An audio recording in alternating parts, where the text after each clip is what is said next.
You ask Tiger to solve. This deals with linear equations with one unknown. The final result is x equals -1. Let's solve it step by step. Simplify the expression. Group like terms. Simplify the arithmetic. Group all x terms on the left side of the equation. Add 9x to both sides. Group like terms. Simplify the arithmetic. Group like terms. Simplify the arithmetic.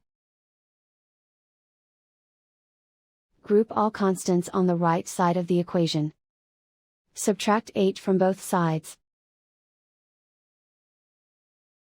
Simplify the arithmetic.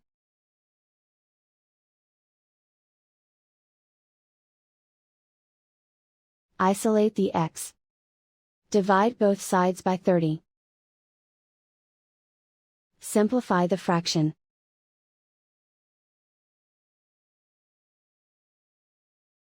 And so the final result is x equals -1.